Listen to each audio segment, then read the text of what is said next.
Calculation of work done by graph method,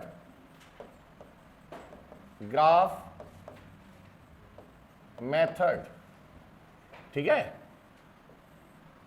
और इस पर यूजुअली नीट में कई बार क्वेश्चन पूछा गया, बहुत आसान, और तुम्हारे एग्जाम में भी आएगा। IIT JEE 2023, देखो ये रहा, ये वाला एनसीईआरटी का क्वेश्चन इस साल JEE मेंस 2023 में पूछा गया है। एनसीईआरटी का एज इट इज क्वेश्चन उठा के रख दिया। देखिए,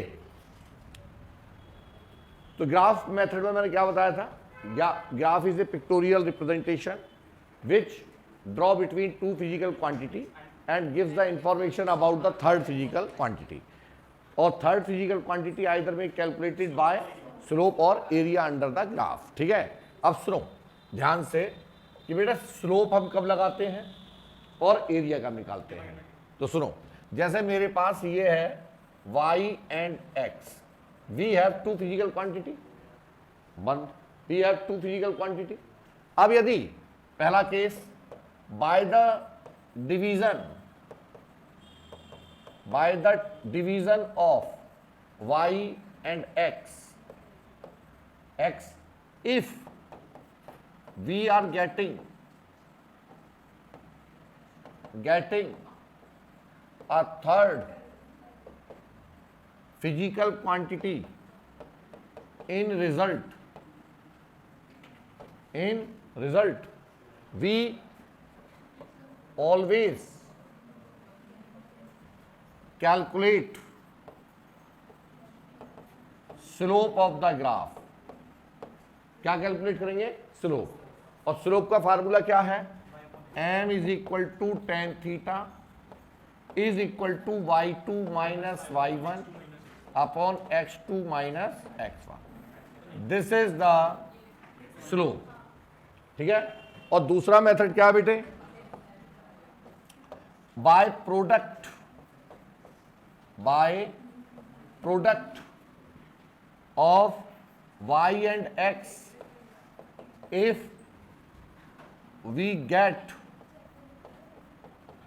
a result,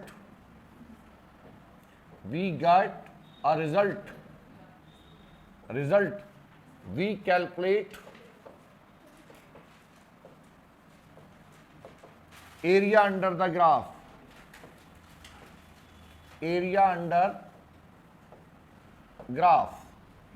और एरिया अंडर ग्राफ है तो एरिया या तो ट्राइंगल का लिखेंगे या ट्रेपेजियम वगैरह वगैरह, ठीक है। तो पहला क्वेश्चन ले रहा हूं मैं, तो देखिए ये है, लिखिए पहला क्वेश्चन, लिखिएगा first question, a body move from point A, अभी बाद में नोट कर लेना, पहले क्वेश्चन नोट कराओ।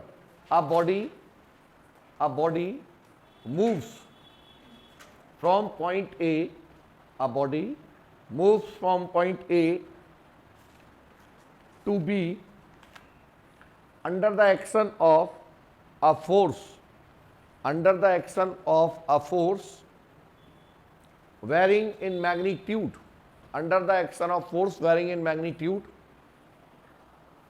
as in figure, calculate the work done,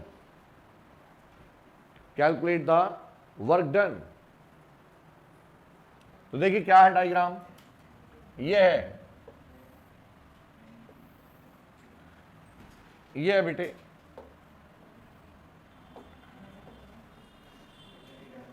ये मान लो ये हमारे पास 0 0, ये कोऑर्डिनेट है 0,0, मैं तो सोच रहा था सो गया, मैं कल पिटेगा खा में कहाँ पर। ये 5, ये 10, ये 15, ये 20, और ये किसकी एक्सिस है बेटे? That is force in newton, और ये है डिस्प्लेसमेंट, इधर है डिस्प्लेसमेंट के कोऑर्डिनेट समझो पहले ध्यान से। ये है ग्राफ, ये ग्राफ है,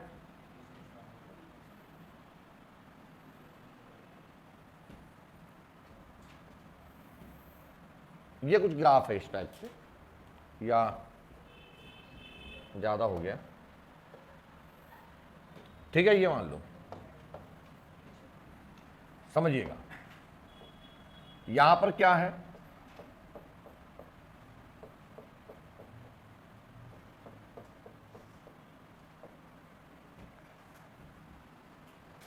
one two three four five, 1 2 3 4, और ये है -15, इधर -5 -10 -15,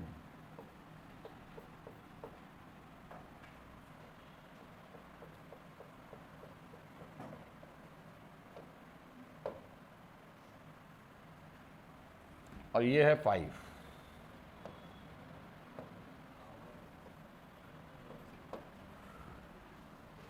दिस इज द ग्राफ, ठीक है बेटे, ये ग्राफ गिवन है हमें, जो ये पिंक कलर से दिखाई दिया है मैंने, ये क्या है हमारा ग्राफ। हमें क्या निकालना है, वर्क डन। तो बताओ फोर्स का यदि हम मल्टीप्लाइड एस से करेंगे तो क्या मिलेगा मुझे, वर्क डन। तो मल्टीप्लाइड किया मैंने किसका, वाई एक्सिस का एक्स एक्सिस से, by the product of Y and X, if we get a result we draw the we calculate the area under graph. तो इसका मतलब हमें क्या निकालना है, to calculate the work done between force and displacement graph, to calculate. बेटा सिवा में घर को रखा कर, देखा मैं यार तुझे इतना समझाता हूं, तुम 3 दिन समझाता हूं, 2 दिन समझता है, 1 दिन फिर वहीं आ जाता है। To calculate the work done, फिर मुझे समझाने का दूसरा तरीका आता है, to calculate the work done in graph between force and displacement, we calculate area under the graph,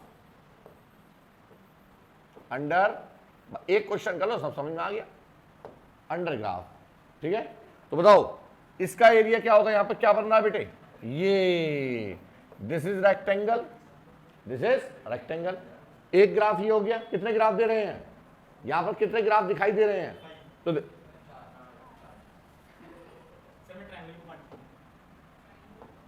एक जहां से एक लाइन टर्मिनेट हो जाए, ठीक, वही ग्राफ है, 2 3 1 4। भाई ये नेगेटिव एक्सिस की लाइन है, ये पॉजिटिव एक्सिस की लाइन है ना। तो देखिए जहां से कंडीशन चेंज हो रही है या जहां से ग्राफ क्या हो रहा है, चेंज हो रहा है, तो वही नंबर ऑफ ग्राफ्स हैं, ठीक। तो बताओ पहले इसका वर्क डन मैंने क्या मान लिया बेटा, W1, इसका वर्क डन, इसका वर्क डन और इसका वर्क डन, ठीक। Work done are classified into 3 categories, positive work done, negative work done, zero work done.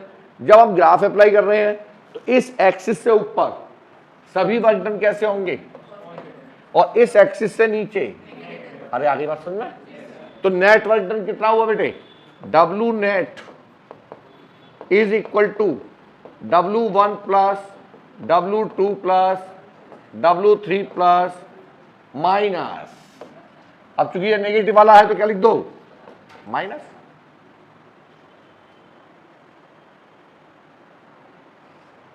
बातचीत ना करो, अच्छा W1 बताओ, W1 एरिया ऑफ, अरे इसका नीचे का एरिया क्या दिखाई दे रहा है, रेक्टेंगल, तो एरिया ऑफ रेक्टेंगल। तो बताओ W1 क्या आएगा, area of rectangle, area of, कसम से इतना तो मैं 5वीं क्लास वाले को भी सिखा दूं ना, तो उसे आ जाए फिजिक्स समझ में, और IIT क्लियर कर जाए। क्या आएगा बोलो, अरे लेंथ इंटू ब्रेड्थ, तो ये आ गया 1 इंटू ब्रेड्थ कितनी है इसकी, 10, तो 1 इंटू 10 जूल। ये क्या है, ट्रेपेजियम का एरिया, इसका area W2 1/2 into sum of parallel lines, इसकी लेंथ कितनी है, इसकी तो 25 और into separation between them that is 1। कितना आ गया? 12.5। अरे 12 जूल। ये क्या दिखाई दे रहा है? ये वाला एरिया ऑफ ट्राइंगल क्या होता है? बेस। क्या होता है? फार्मूला नहीं पता है? मुंह में चुंबक लग रही हुई है, बोल के रहा। हाफ बेस इंटू बेस कितना है? यह आ गया 7.5 जूल। ये भी क्या बनेगा बेटे? तो ये भी कितना आ गया? W4। अभी पहले ये बताओ 7.5। अरे 7.5 माइनस में लगा नहीं रखा है, ठीक है। अब दोनों सबको ऐड कर दो, कितना आ गया? W नेट। W is equal to 10 plus 12.5 plus 7.5 minus 7.5 is equal to 22. This is the net work. Calculation of work done for variable force. Calculation of work done for variable force. तो variable force की दो होती है technique, एक तो graphical और एक integration. तो ग्राफिकल बता दी मैंने, अब सेकंड है। तो सेकंड अप्रोच क्या है for variable force? For variable force, ये दोनों कब गए? फोर्स फॉर वेरिएबल फोर्स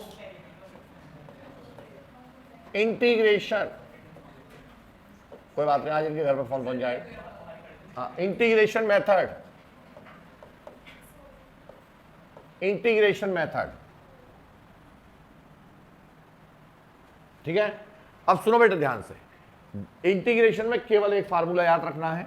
सबसे पहले मैं एक साइड में इंटीग्रेशन लिख दे रहा हूं, जो आपको आपके लिए जरूरी है। केवल एक फार्मूला, बहुत ज्यादा गई। हाँ, तो क्या है इंटीग्रेशन? ये this is the sign of integration. x to the power n dx is equal to x to the power n plus 1 upon n plus 1।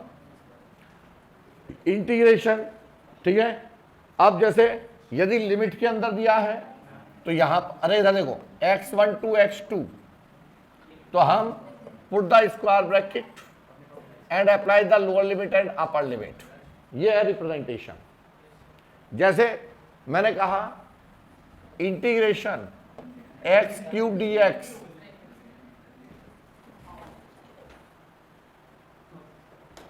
Integration x cube D x, तो बताओ पावर कितनी है इसकी? 3। तो n की value 3 है, तो क्या आएगा इंटीग्रेशन?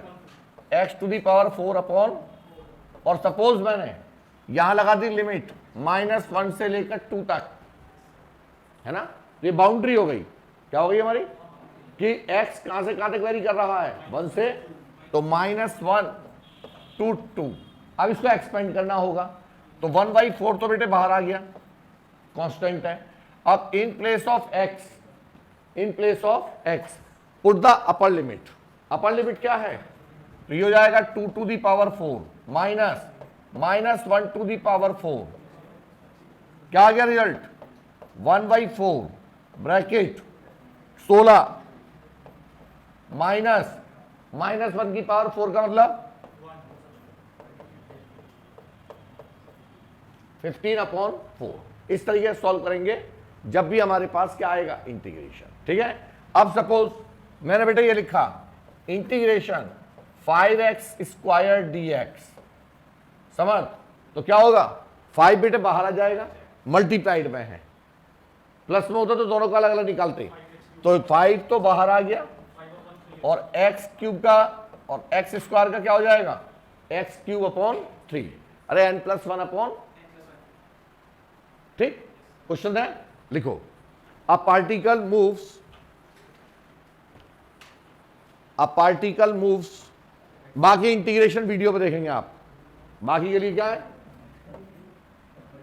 वीडियो पे देख लीजिएगा, क्या है उसका यूट्यूब चैनल। अरे क्या है वो? वो पूरी वीडियो पड़ी हुई है, बहुत बेहतरीन तरीके से समझ में आ जाएगा। नहीं है सही? ठीक है, तो लिखिएगा, नहीं दोनों पे है। A particle moves along the x x, वो व्हाइट बोर्ड पे है, पता नहीं भाई कहां देख ली तुमने, झूठ बोल रहा है। A particle moves along the x-axis. A particle moves along the x-axis. Along the x-axis from x is equal to 0 to x is equal to 5. X is equal to 0 to x is equal to 5 under the effect of force. Under the effect of force, F is equal to क्या है हमारा 7 minus 2x plus 3x square, ये है। तो बेटा force constant है, variable है, क्योंकि x है ना, तो कैसा फोर्स है। और यदि फोर्स वेरिएबल है तो हमेशा पूरे फिजिक्स में हमेशा क्या लगाएंगे, इंटीग्रेशन या डिफरेंशिएशन। क्या लगेगा, ठीक है। अब इसने पूछा find the work done, find the work done, तो क्या होगा, तो पहले लिख लीजिएगा since force is variable, force is variable which varying with x,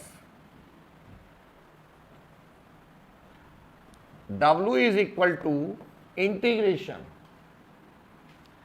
x1 to x2 f dx. This is the formula. अरे W बराबर f dx होता है, दोनों तरफ का क्या कर दिया हमने, इंटीग्रेशन। dx का इंटीग्रेशन क्या होता है, तो dw का इंटीग्रेशन। अरे वाह, तुम तो बड़े इंटेलिजेंट।